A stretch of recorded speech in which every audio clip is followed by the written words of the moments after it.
Karimnagar PMJ jewelleries లో జరిగిన బంగారం దోపిడీ కాల్పులకు తెగబడిన ఘటన నేపథ్యంలో కరీంనగర్లో శాంతి భద్రతల చర్చ రాజకీయ దుమారం రేపుతోంది. దీనికి సంబంధించి MLA Kaushik Reddy press meet పెట్టి చేసిన వ్యాఖ్యలు బీజేపీ శ్రేణుల్లో ఆగ్రహానికి కారణమయ్యాయి. బీజేపీ నేతలు కౌశిక్ రెడ్డి వాహనాన్ని ధ్వంసం చేయడంతో పాటు Karimnagar MLA Gangula Kamalakar camp office పై దాడికి తెగబడడంతో తీవ్ర ఉద్రిక్త పరిస్థితులు నెలకొన్నాయి. తనపై హత్యాయత్నం జరిగిందని బీఆర్ఎస్ ఎమ్మెల్యే పాడి కౌశిక్ రెడ్డి ఆరోపిస్తున్నారు. ఈ నెల 3న కరీంనగర్ నగల దుకాణంలో భారీ దోపిడీ జరిగింది. ఆ దోపిడీలో పాల్గొన్న ముఠా సభ్యులను ఇంతవరకు అరెస్టు చేయలేదు. ఈ దోపిడీకి ప్రభుత్వ నిఘా సంస్థల వైఫల్యం కారణమని ప్రతిపక్ష బీఆర్ఎస్ నేతలు ఆరోపిస్తున్నారు. మరో ప్రతిపక్షమైన బీజేపీ మాత్రం అధికార కాంగ్రెస్ ను వెనకేసుకొస్తుంది అనేది బీఆర్ఎస్ నేతల అనుమానం. ముఖ్యమంత్రి రేవంత్ రెడ్డి, కేంద్ర హోంశాఖ సహాయ మంత్రిగా ఉన్న బండి సంజయ్ ఇద్దరూ కుమ్మక్కయ్యారంటూ బీఆర్ఎస్ ఆరోపణలు గుప్పిస్తుంది. పీఎంజే జ్యువెలరీ షాప్ ఘటనలో దుండగల బుల్లెట్లకు గాయపడిన వారిని పరామర్శించేందుకు వచ్చిన కేటీఆర్ మాట్లాడుతూ బండి సంజయ్, రేవంత్ ఒక్కటేనంటూ కొన్ని కీలక వ్యాఖ్యలు చేశారు. వారిద్దరి బంధాన్ని సమయం వచ్చినప్పుడు బయటపెడతానంటూ వ్యాఖ్యానించారు. కేటీఆర్ వ్యాఖ్యల గురించి తెలుసుకున్న కేంద్ర మంత్రి బండి సంజయ్ తన ప్రెస్ మీట్లో కేటీఆర్ ను ఉద్దేశించి ఘాటుగా మాట్లాడారు. కేసీఆర్కి పుడితే నువ్వు అన్న మాటలు నిరూపించాలంటూ కేటీఆర్ కు సవాల్ విసిరారు. ఈ నేపథ్యంలో కేటీఆర్ పై బండి సంజయ్ చేసిన వ్యాఖ్యల్ని ఖండిస్తూ బీఆర్ఎస్ ఎమ్మెల్యే పాడి కౌశిక్ రెడ్డి కరీంనగర్ ఎమ్మెల్యే గంగుల కమలాకర్ క్యాంపు కార్యాలయంలో ప్రెస్ మీట్ నిర్వహించారు.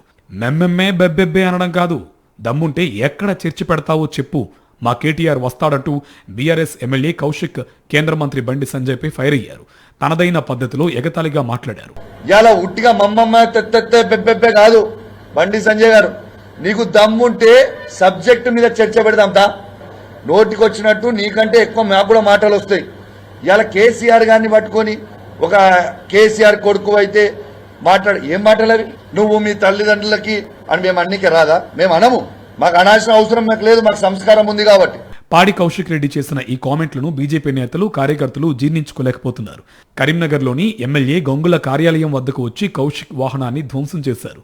క్యాంపు కార్యాలయాల కిటికీల అద్దాలు పగలగొట్టారు. పూలకుండీలు ధ్వంసం చేశారు. బీజేపీ దాడి తరువాత ఎమ్మెల్యే కౌశిక్ రెడ్డి మీడియాతో మాట్లాడుతూ తనపై హత్యాయత్నానికి బీజేపీ నేతలు స్కెచ్ వేశారన్నారు.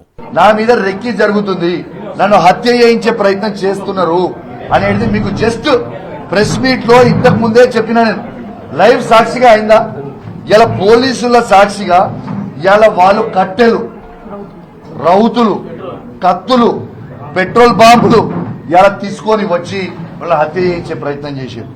ఇలా గన్ కల్చర్ అనేది కరీంనగర్కి వస్తుంది. దొంగలని ఎందుకు పట్టుకోలేదు ఇంకా రేవంత్ రెడ్డి గారు అని నేను అడిగితే మా బీఆర్ఎస్ పార్టీ కార్యకర్తల మీద దాడి చేసి మమ్మల్ని హత్య చేయించే ప్రయత్నం చేస్తుంటే ఇది న్యాయమా అని నేను అడుగుతా ఉన్నాను. తీవ్ర ఉద్రిక్తతల మధ్య కౌశిక్ రెడ్డిని పోలీసులు కరీంనగర్ నుంచి తరలించారు.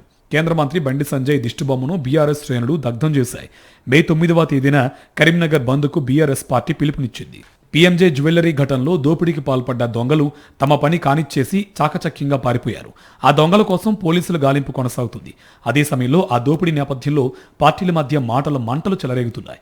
ఫలితంగా కరీంనగర్ రావణ కాష్టంలా అట్టుడుగుతోంది.